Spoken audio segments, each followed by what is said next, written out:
In our previous modules, we've configured a MetaHuman to utilize a facial performance live streamed from Faceware Studio. If we'd like to use this facial performance in something such as a video game or virtual production, we'll need to record the facial animation to an animation sequence asset. In this module, we'll show how to configure and use Unreal Engine's Take Recorder to capture the facial performance and save it as an animation sequence asset. Before we begin using the Take Recorder, we should configure a few settings so that our performance will be captured appropriately. We'll start with project settings. To access them, we can go to the Edit menu and choose Project Settings.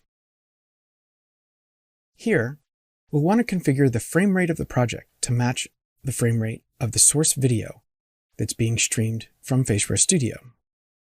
We can find the frame rate in the General Settings for the engine. Looking here in the left-hand panel, past the engine, we'll find General Settings. Clicking this section, we can scroll down to the bottom of the panel and find frame rate. We'll want to use a fixed frame rate and set that frame rate to 60, as this matches the frame rate of the video that's generating the streamed facial performance.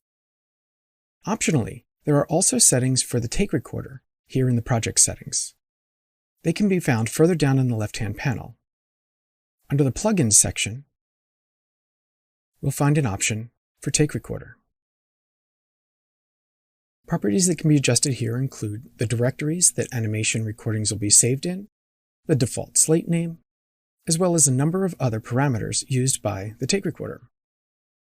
For our purposes, we can leave all of these set to their defaults, so let's close Project Settings.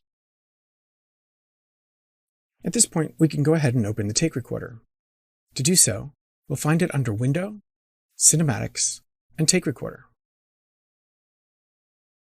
This opens two new panels for us, the Take Recorder itself, as well as Sequencer. Sequencer is used to facilitate the recordings that Take Recorder will generate. By default, it's usually a floating window, but I like to keep it next to my content browser, so I'm going to drag this tab right next to the content browser and release here. This keeps it a little bit out of the way and lets me see the viewport. Our Take Recorder and Sequencer are both defaulted to 24 frames per second. We'll need to set this to 60 frames to match our project. So clicking the drop-down here in Take Recorder, selecting 60 frames per second, and now we've updated both the Take Recorder as well as the Sequencer. Before we can begin recording, we'll need to add our MetaHuman actor from the scene as a source here in Take Recorder.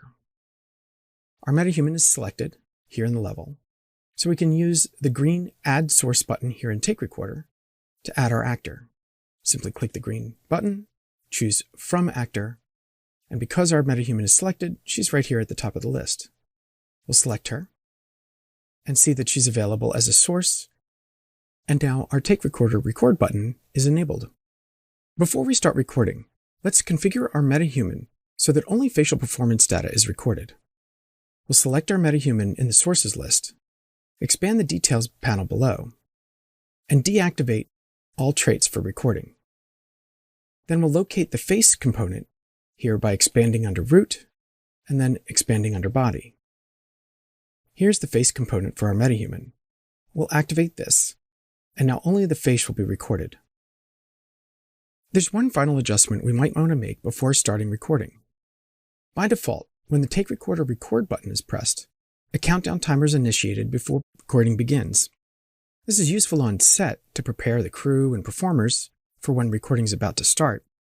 But for our purposes, it might be more useful to have the Record button begin recording immediately, so we can just press it when we see that our performance loop is about to begin. Let's adjust that setting. It's located under the Edit menu and Editor Preferences. Here, we can scroll down in the left-hand panel and locate Take Recorder. Here we'll find the countdown parameter. It's set to 3 seconds by default, but we're not going to need this, so let's go ahead and set this to 0. With that done, we're ready to go for our recording. So with Take Recorder ready to record, we'll wait till we get to the end of the line, hit record. I think I missed the beginning of this recording, so we're going to let her cycle through all the way to the end of the line a second time. So here begins our loop that we like. When she gets to the end, I can hit the stop button to end the take. All right, so we've got our take. I'll hit stop. All the data will get finalized and saved into our content areas.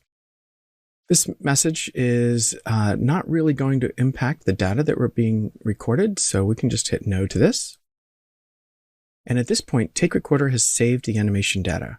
We're ready to do another take, and if we were working with an actor with live data, we could start recording additional lines. So let's take a look at where that data ended up. We'll just go ahead and exit from our simulation mode by accessing our stop button here. Could have also used the escape key to do that. And we'll go into our content browser, and we'll find that there's a new folder that's been created called Cinematics. And this is where we were set up for all of our take recordings to be written into. Inside that, we'll find a folder for takes. Double-clicking, that'll give us a folder for today's date. And then inside that, there's a scene and a set of sub-scenes. We're not going to need the sequences. We're really only interested in the animation sequence data itself. So we'll continue to drill down into the next folder. And finally, we reach a folder that's labeled Animation.